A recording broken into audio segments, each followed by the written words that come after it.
වදාළ ශ්‍රී සද්ධර්මය අපව සංසිඳීම දක්වාම අපව අරගෙන යනවා. සුවපත් වීමට මහ විශාල ජවයක් මේ ධර්මය අපට ලබා දෙනවා. ඉතින් මේ සුවපත් වීමට කැමති කෙනා නිරතුරුවම බුදුරජාණන් වහන්සේගේ ධර්මය ඔස්සේ විමසන්න ඕන.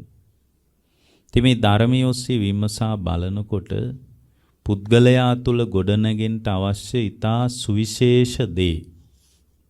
ඊටාම සුවිශේෂ දේ තමයි ඒ කෙනා තුළ ගොඩනැගෙන දර්ශන ඥානය.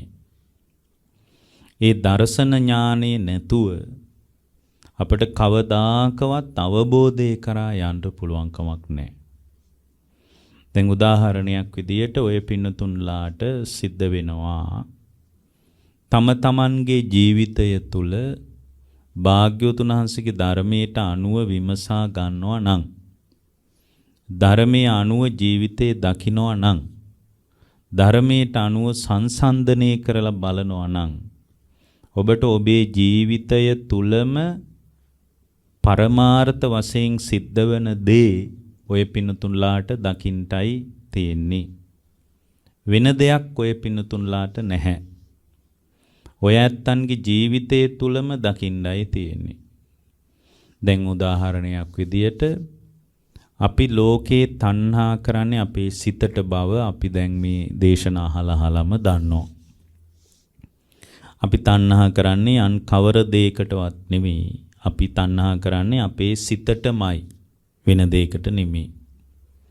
එතකොට අපි අපේ සිතට තණ්හා කරනවා නම් තණ්හාව නිරුද්ධ කිරීම පිණිස අපට සිද්ධ වෙන්නේ අපේම සිත අවබෝධ කරන්ටයි. අන් කවර දෙයක්වත් නෙමෙයි. එතකොට තණ්හාවේ නිරෝධය පිණිස අප කළ යුතු වන්නේ අපේම සිත අවබෝධ කිරීමයි. එතකොට අපි අපේ සිත අවබෝධ කරනවා නම් පළවෙනි එක තමයි අපට සිද්ධ වෙනවා අපට අපේ සිත හොඳට දකින්න. සිත අඳුනා ගන්නට. එතකොට මේ සිත දකින හැකියාව කියන එක අපට ඊටාම අත්‍යවශ්‍ය දෙයක්. සිත දකින හැකියාව දුර්වල වුණොත් ඒ දුර්වල වෙච්ච තැනක කවදාකවත් අවබෝධය කරා යන්න බෑ.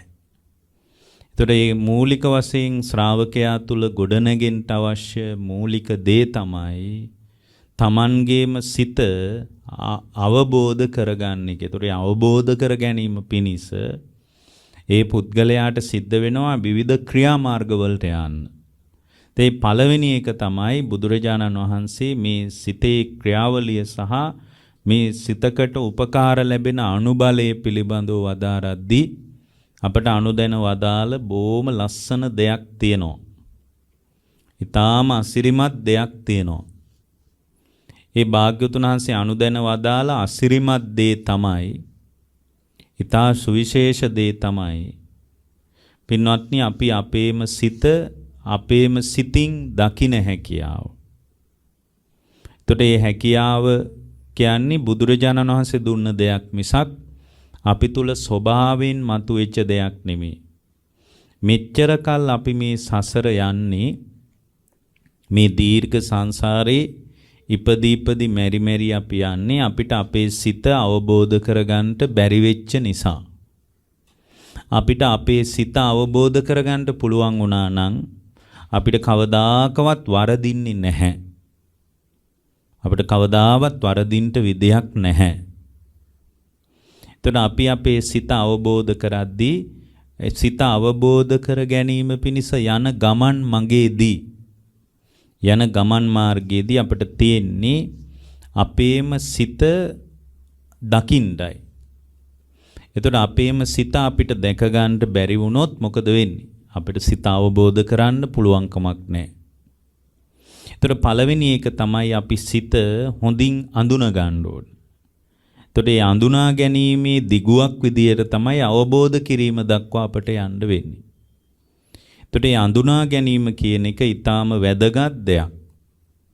එතකොට මේ අඳුනා ගැනීම කියන එක නැත්තම් අපට කවදාකවත් අවබෝධය කියන தത്വයට යන්න පුළුවන් කමක් නැහැ. එහෙනම් මේ අඳුනා ගැනීම කියන අත්දැකීම ඊටා සුවිශේෂ දෙයක්. ඒතර අඳුනා ගැනීමෙන්ම ආශ්‍රව දුර්වල වෙන්න පටන් ගන්නවා.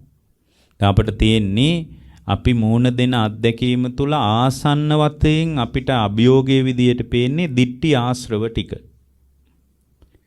එතකොට මේ දිට්ඨි ආශ්‍රව ටික නසනවා නම්, දිට්ඨි ආශ්‍රව ටිකට අභියෝග කරනවා නම්, ඒ දිට්ඨි ආශ්‍රව ටික නසන කෙනා, ඒ කියන්නේ දිට්ඨි ආශ්‍රව දුරු කිරීමෙන් අපිට සෝවාන් වෙන්න පුළුවන්.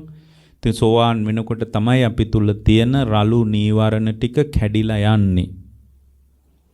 රළු නීවරණ ටික කඩන්නේ නැතුව නිවන් මඟ වඩාගෙන ඉස්සරහට යනවා කියලා දෙයක් ලෝකේ විද්‍යාමාන වෙන්නේ නැහැ. දැන් අද මිනිසුන්ට සියුම් නීවරණ ගැන උවමනාවක් තියෙනවා. නමුත් බොහෝ දෙනෙකුට රළු නීවරණ ගැන උවමනාවක් ඇත්තේ නැහැ. එතකොට රළු නීවරණ ගැන උවමනාවක් නැති වෙනකොට අපිට සියුම් නීවරණ දුරු කරනවා කියන එක වෙන්නේ නැති දෙයක්. රළු නීවරණ කැඩීමෙන් අනතුරුව තමයි අපිට අපේ ජීවිතයේ සියුම් නීවරණ දුරු කරන්නට තියෙන්නේ. නැත්නම් ඒක කරන්න බෑ. ඒතර අපි මුණ දෙන රළු නීවරණය තමයි සක්කාය දිට්ඨිය කියන්නේ. කාමරාගය එහෙම නෙමෙයි.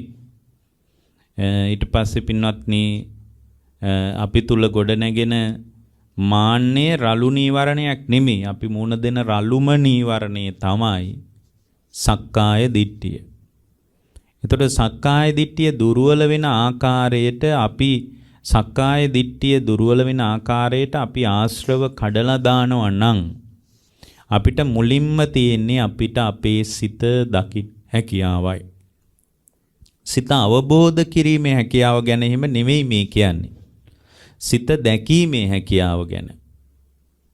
එතකොට මේ සිත දකින්න හැකියාව කියන එක ඊටාම විශිෂ්ට දෙයක්.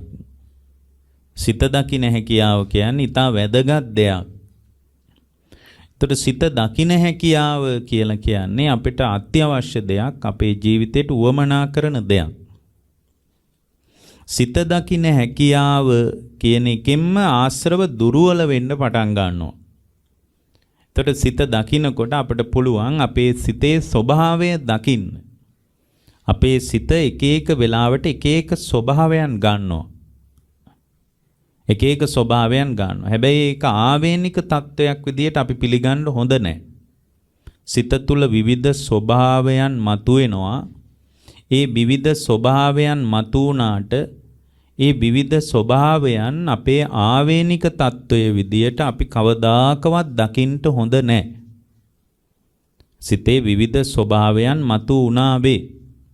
හැබැයි ඒ මතුවෙන විවිධ ස්වභාවයන් ආවේනික තත්වයන්සේ සලකා ගත්තොත් තමයි අපි ඒ බඳු සිත් නඩත්තු කරන්නේ. ඒ බඳු සිත් මත අපි පදිංචි වෙන්නේ. එතකොට සිතේ ස්වභාව විවිධයි. ඒ ස්වභාවයන් අපේ මතින් ගිලිහිච්ච දෙයක්. අපි මත තියෙන දෙයක් නෙමෙයි. ඒ ස්වභාවයන් අපේ මතින් ගිලිහිලා තියෙන්නේ. මොකක්ද ඒ ගිලිහීම? ඒ ගිලිහීම කියලා අපි මෙතන අදහස් කරන්නේ අපේ සිතේ ස්වභාවය අපේ තත්ත්වයක් නෙමෙයි. ඒක අපිට ඕන විදියට කළමනාකරණය කරන්න පුළුවන් තත්ත්වයක් නෙමෙයි. ඉතින් ඒ නිසා අපි තුල මතුවෙන ඊළඟ මොහොතේ මතුවෙන සිතේ ප්‍රවාහය ගැන අපිට කිසිම අදහසක් නැහැ. සරාගී සිත විය හැකි, මේ ඊට පස්සේ සදෝෂ සිත විය හැකි, සමෝහ සිත විය හැක, සංකිට්ත සිත විය හැක, වික්කිට්ත සිතක් විය හැක. කියන්නේ හැකිලුණු සිතක්ද විසිරුණු සිතක්ද ඊළඟ මොහොතේ අපි තුල සකස් වෙන්නේ කියලා අපිට පාලනය කරන්න බෑ. අරමුණු ප්‍රතිබද්ධව ගොඩනැගෙන තත්වයක් විදියට අපිට තේරුම් ගන්න විතරයි තියෙන්නේ. කිසිදු පාලනයක් නැහැ. අපේ පාලනයෙන් ගිලිහුණු ස්වභාවයක්. සමහර විට අවිමුක්ත සිතක් වෙන්න පුළුවන්. නීවරණ වලින් බැටකන සිතක් කියලා. දැන් ඔයාලා මේ වෙලාවේ බණ අහගෙන ඉන්නවා. හැබැයි ඊළඟ මොහොතේ ওই පින්නතුන්ලා තුල ඊටා බරපතල විදියට නීවරණ වලින් බැටකන සිතක් ඔබ තුල පැන නගින්න පුළුවන්. එතකොට දැන් තියෙන සිත සම්පූර්ණයෙන්ම නිරුද්ධ වෙලයි ඒ සිත Taman තුල උද්ගත වෙන්නේ. දැන් ඔබ තුල පවතින සිත නිරුද්ධ වෙලයි ඒ මට්ටම ඔබ තුල පැන නගින්නේ. ඒ මට්ටම ඔබ තුල ගොඩ නැගින්නේ. ඉතින් ඒ නිසා පින්වත්නි මේක ඊටාම සාවධානව අපි අපේ සිත විමසා බැලීමෙන් ගොඩනගාගත යුතු ආධ්‍යාත්මික අත්දැකීමක් වෙන දෙයක් නෙමෙයි. ඒ බඳු ආධ්‍යාත්මික අත්දැකීමක්. පින්වත්නි මේ සිත විවිධ ස්වરૂපයන් ගන්නවා. ඒ විවිධ ස්වરૂපයන් අපි මතින් ගිලිහුණු ස්වરૂපයන්. අපි මත තියනවා නම් අපිට ඒ ස්වરૂපය තීරණය කරන්න පුළුවන්. නමුත් අපට අපේ සිතේ ස්වરૂපය, සිත හැසිරෙන විදිය අපට කවදාකවත් අපට තීරණය කරගන්න පුළුවන් කමක් නැහැ ඇත්තටම. ඒ නිසා අපේ සිතේ ස්වરૂපයේ කෙබඳු ස්වરૂපයක් වුණත් බුද්ධ ශාසනය ඒ ස්වરૂපයට ගරහා කරන්නේ ඒක සිතේ ආවේනික තත්වයක් හැටියටයි, සිතට අදාළ විදිහක් හැටියටයි බුද්ධ ශාසනය පෙන්වන්නේ. ඒක රාගසිතද, ද්වේෂසිතද, මෝහසිතද, සංකිට්ත සිතද, වික්කිට්ත සිතද, විමුක්ත සිතද, අවිමුක්ත සිතද, සමාහිත සිතද, අසමාහිත සිතද, ඒ කුමන සිතක් වුණත් ඒක ගැන විශේෂයෙන් අපි උද්දාමයක් හෝ පශ්චත්තාපයක් හදාගත යුතු නැහැ. මේ කෙනෙක් සමාහිත සිතක් තියෙනවා නම් ඒක මහා උද්දාමයට හේතුවක් නෙමෙයි. ඒක වෙනස් වෙලා යන්න පුළුවන්. ඒ වගේම අසමාහිත සිතක් තියෙනවා නම් අඬන්න දෙයක් නැහැ. අඬා වැළපෙන්න සෝසුසුම් හෙලන්න දෙයක් නැහැ. යම් කෙනෙක් තුල අසමාහිත සිතක් නම් තියෙන්නේ ඒ අසමාහිත සිත පිළිබඳ එහෙම කනස්සල්ලටපත් වෙන්න තරම් දෙයක් නැහැ ඇත්තටම. ඒ දැන් සමහර අය ඉන්නවා අපිට දැන් මටත් පහුගිය දවස්වලත් හම්බුණා කෙනෙක් ඉතින් බොහොම බරපතල විදියට හඬා වැටුණා. එයාට සමාහිත සිතක් තිබුණා. ඉතින් ඒ සමාහිත සිත එයා පිරිහිලා ගියා. හැබැයි මේ ඒ සමාහිත සිත පිරිහිලා ගියාට පස්සේ ආයේ කවදාවත් ඒ සමාහිත සිත තමා තුළ උද්ගත වුන්නේ නැහැ කියලා. ඒ සමාහිත සිත ආයේ උද්ගත වුන්නේ නැහැ. මං ඒක බලාපොරොත්තුෙන් ඉන්නවා ස්වාමින් වහන්සේ. මම භාවනා රම්මණී විනාශ කර බලනවා. කලින් මට හොඳට භාවනා රම්මණී මත විතර්කයේ තිබුණා, විචාරයේ තිබුණා, ප්‍රීතිය තිබුණා, පස්සද්ධිය තිබුණා, සමාධිය තිබුණා. නේ හාඳුරනේ දැන් මට ඒකක්වත් නැහැ. ඉතින් ඒ එකක්වත් නැති වුණාට පස්සේ මට දැන් හරි පශ්චත්තාපයක් තියෙනවා. කනස්සල්ලක් තියෙනවා. යාර කලින් තිබ්බ ආධ්‍යාත්මික අවකාශය දැන් යා තුල පිරිහිලා ගිහින්.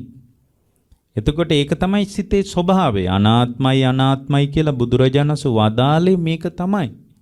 ඉතින් අනාත්ම සිතක් මත සමුදය වන සමාහිතමය චින්තාව විශ්වාස කළ යුතු දෙයක්ද? නැහැ. විශ්වාස කළ හැකි දෙයක්ද? ඒත් නැහැ.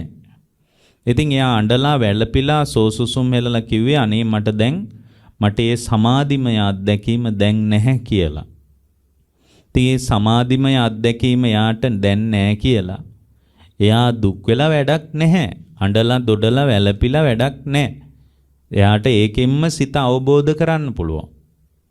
අනේ සිතේ ස්වභාවයේ මම මේ අනාත්මය නේද අත්දකින්නේ. අනාත්ම ස්වභාවයේ නේද මම මේ දකින්නේ කියලා ඔය පින්නතුන්ලාට පුළුවන් සිතේ ස්වභාවය හොඳට දකින්න. දැන් අපි හිතමුකෝ සිතේ ස්වභාවයේ කෙබඳු ස්වභාවයක් වුණත් ඒක සමාහිත බවක් වුණත් අසමාහිත බවක් වුණත් සරාගී බවක් වුණත් විතරාගී බවක් වුණත් ඒක කමක් නැහැ. බුද්ධ ශාසනයේ සරාගී සිත ඇති වෙනකොට ඒකට ගරහන්නෙත් නැහැ. විතරාගී සිත යම් කෙනෙක් තුල මතුවලා තියෙනකොට ඒකට ප්‍රශංසාම කරන්නෙත් නැහැ. මොකද සත්‍ය අවබෝධයෙන් නොවිච්ච කෙනෙක්ගේ සිත පෙරලෙනකොට ආයෙත් අර කෙලෙස් අනුසය මත එයා තැවරෙන්න පටන් ගන්නවා.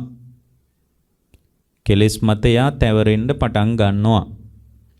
ඉතින් එයා කෙලෙස් මත තැවරෙන්න පටන් ගන්න නිසා අපි කවර ආකාරයකින්වත් අපේ ස්වභාවය විශ්වාස නොකළ යුතුයි. විශ්වාස කළ යුතු තත්වයක් නෙමෙයි.